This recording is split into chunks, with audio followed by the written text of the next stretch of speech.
De este empate a 0, donde yo creo que estamos de acuerdo en que no ha sido la Extremadura de otros días, ¿no? Sí, es cierto que no hemos tenido la fluidez y, en fin, no hemos tenido la intensidad de otros días. Pero bueno, va a haber resultados así, va a haber partidos así. Hoy en este partido quizás no hemos tenido nuestro mejor día, pero bueno, yo no tengo nada que reprochar a los jugadores y bueno, le hemos intentado dar vueltas al partido para abrirlo de alguna manera. Bueno, y la pena es que tampoco en las oportunidades que hemos tenido, pues bueno, no hemos tenido mucho acierto. Parece que hemos visto una Extremadura quizás excesivamente estático, al menos ha dado esa sensación en el juego de ataque. No, hemos intentado, insisto, mover un poquito el equipo, tener alternativas, pero bueno, al final no hemos tenido y las ocasiones que, insisto, que ha habido, pues no hemos conseguido tener acierto, que quizá el partido hubiera sido otro, pero bueno, insisto, el equipo lo ha intentado y bueno, a seguir trabajando.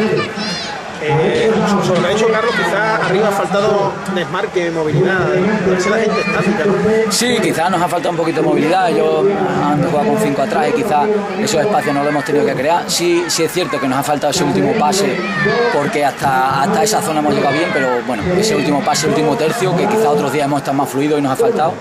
Bueno, en fin, y al final el resultado es el que hay. ¿El rival, el Racing Valverdeño, es el equipo que te esperabas? Sí, era el rival que me esperaba. Ya éramos conscientes del tipo de partido que nos íbamos a encontrar y bueno, y no me ha sorprendido nada, ni porque sabíamos que iba a ser un rival agresivo, un rival intenso y bueno, y lo ha demostrado en campo. Estos equipos se suelen venir abajo en la recta final de partido. En este caso, ellos se han ido incluso arriba y el Extremadura parecía partido por momentos.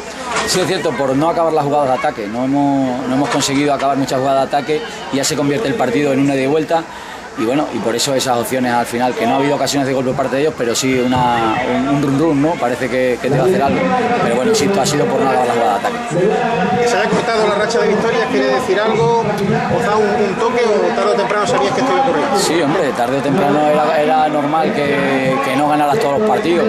Pero bueno, vamos a seguir trabajando. Insisto, yo ya lo dije la semana pasada que ganamos 7-0, que teníamos que mejorar muchas cosas y todavía tenemos que mejorarlas y a medida que pase la competición yo espero que vayamos creciendo en aspectos del juego que todavía, insisto, tenemos que mejorar y mucho. No obstante, con un derbi a la vista, me imagino que el aspecto motivacional no será excesivamente preocupante esta semana, ¿no? De ganar los jugadores. Hoy es domingo, vamos a descansar y luego ya a lo largo de la semana empezaremos a pensar en ese partido, que sí es cierto que bueno, es un derbi con lo que conlleva ese tipo de partido, ¿no?